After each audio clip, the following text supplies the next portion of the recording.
Some women chased fame, some wanted freedom, and a few simply wanted to shock the world. But when Hollywood's brightest stars decided to pose for Playboy, it wasn't just about taking off the veil of glamour. It was about rewriting the rules of what it meant to be a woman in cinema. They weren't just actresses or singers anymore. They became symbols of rebellion, desire, and power. And today, you're about to discover the stories of 20 unforgettable women who didn't just light up the screen. They broke taboos on one of the most controversial stages of their time. So if you think you've seen it all from old Hollywood, you're about to learn there's much more beneath the surface. Ready? Let's begin. The first rule breaker, Marilyn Monroe. It all started in December of 1953, when a brand new magazine called Playboy hit the stands. On the cover was none other than Marilyn Monroe. But here's the twist: Marilyn never actually posed for that issue. The photos came from a calendar shoot she had done years earlier, back in 1949, when she was still struggling to pay rent and far from being the legend we know today. Hugh Hefner bought the rights to those pictures and made them the centerpiece of his first issue. Without even realizing it, Marilyn had launched not only a magazine, but a cultural revolution. The issue sold out instantly and turned Monroe into a permanent visual icon of the 20th century. She was furious at first, but over time, the scandal only amplified her stardom. What should have been career-ending in that era instead became career-defining. But Marilyn was only the beginning. The master of headlines, Jane Mansfield. If Marilyn was the accidental rule breaker, Jane Mansfield was the one who leaned into it with both arms wide open. She first appeared in Playboy in February of 1955, and it wasn't just a one-time thing. Mansfield became one of the magazine's most regular collaborators throughout the 50s and 60s. Her career thrived on attention. With movies like The Girl Can't Help It and her constant headline-grabbing stunts, she turned scandal into strategy. Hugh Hefner himself once said that Mansfield helped establish the visual identity of the magazine. She was fearless, even when critics tried to dismiss her as the poor man's Marilyn. Mansfield knew exactly what she was doing, and in a time before social media, she may have been one of the first celebrities to understand the value of controlling her image. From good girl to rebel, Carol Lynley. Next on the list is Carol Lynley, who posed in March of 1965. By that time, she was already famous for roles like The Poseidon Adventure and for being the sweet, innocent face of American cinema. But Lynley wanted to break free from that typecasting. Her appearance in Playboy wasn't about shock, it was about reinvention. She wanted Hollywood to see her as more than a good girl, and the photo shoot gave her the artistic maturity she craved. Critics at the time praised the feature for its sophistication. This was the beginning of a trend: actresses using Playboy not just for exposure, but as a way to completely rewrite their public image. Elegance over scandal. Claudia Cardinale and Sophia Loren. Not every actress wanted to stir controversy. Some used Playboy to showcase elegance rather than provocation. Take Claudia Cardinale, the Italian actress famous for films like The Leopard and Once Upon a Time in the West. In the 1970s, she appeared in a special feature that highlighted her expressive beauty and cinematic grace. It wasn't about bearing it all, it was about celebrating her artistry. Sophia Loren was another. In August of 1960, she was featured in a cultural report rather than a traditional pictorial. By then, Loren had already won an Academy Award for 2 women and was respected worldwide. Her inclusion gave the magazine a new kind of legitimacy, proof that it could attract not just sex symbols, but serious artists. These features weren't designed to shock, but they reminded the world that elegance could be just as powerful as scandal.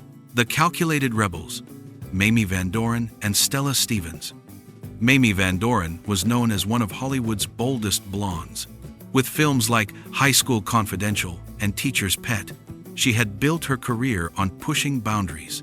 By the mid-1960s, her star power was fading, and posing for Playboy became a way to stay in the spotlight. It was a calculated risk, but one that fit her rebellious persona perfectly. Stella Stevens, on the other hand, used the magazine as a launching pad.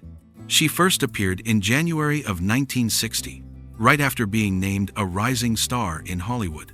Her shoot caught attention, and it wasn't long before she landed roles in major films like The Nutty Professor with Jerry Lewis. For Stevens, Playboy wasn't a fallback, it was the very thing that propelled her career forward. Both women showed how the magazine could serve completely different purposes, depending on the stage of your career. Breaking barriers. Barbara McNair. One of the most important names on this list is Barbara McNair. In March of 1968, she became one of the first African-American women to headline a major Playboy pictorial. McNair was already a successful actress and singer, starring in films like Change of Habit alongside Elvis Presley, but her appearance in Playboy carried deeper significance. At a time when Hollywood was still dominated by racial stereotypes, McNair's feature was groundbreaking. She wasn't just posing for glamour. She was making a statement that beauty, elegance, and star power had no color boundaries. Her shoot helped open doors for more diversity in media, even if the industry was slow to catch up. Behind and in front of the camera, Bunny Yeager. Now, let's talk about someone truly unique. Bunny Yeager. Unlike the others, Bunny wasn't just a model, she was a photographer. In fact, she's the woman who helped launch Betty Page's legendary career. By the time she appeared in Playboy in September of 1959, Bunny was already known for being behind the camera, shaping the very look of the pin-up era. Her modeling spread was more symbolic than sensational. It represented a woman who had managed to control her own narrative in a world largely run by men. In many ways, Bunny Yeager was ahead of her time. She proved that women could be the creators of their own image, not just the subjects. A softer reinvention. Yvette Mimi and Susan Strasberg. By the early 1970s, Playboy was evolving. Instead of just chasing bombshells, the magazine began exploring softer, more artistic styles. Yvette Mimi, known for The Time Machine and Where the Boys Are, appeared in May of 1973. Her shoot surprised many fans because her image had always been delicate and reserved. Instead of bold poses, the session used soft lighting and atmospheric aesthetics. It was less about provocation and more about reinvention, proof that even subtlety could carry power. Susan Strasberg's appearance in December of 1963 carried similar weight. As the daughter of acting teacher Lee Strasberg, Susan was respected in both theater and film. Her feature was unexpected, but it highlighted her versatility. A serious actress who could also embrace glamour. Both women blurred the line between art and scandal, showing that posing for Playboy could be as much about storytelling as it was about shock value. Global glamour. Elka Summer, Anita Ekberg, and Elsa Martinelli.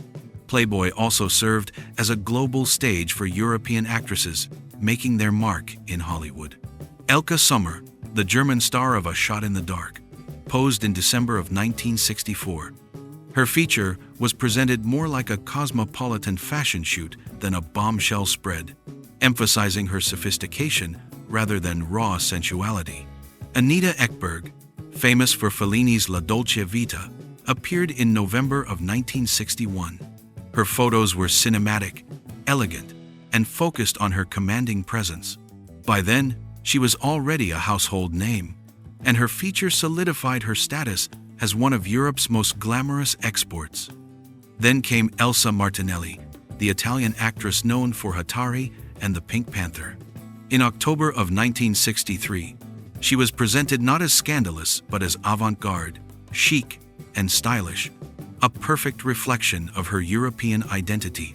Together, these women showed that Playboy wasn't just an American phenomenon, it was a global showcase. Later legends, Raquel Welch and Nancy Sinatra. By the late 1970s and beyond, Posing for Playboy wasn't just about launching a career or shocking the world, it became a way to celebrate a legacy. Raquel Welch, one of Hollywood's last great classic icons, appeared in a special feature in December of 1979. Unlike many others, she never posed fully nude. Instead, the spread focused on her elegance, poise, and power. Even without revealing it all, she reaffirmed her status as a timeless figure of beauty. Nancy Sinatra, meanwhile, appeared much later in May of 1995. By then, she was already celebrated for her music and film roles.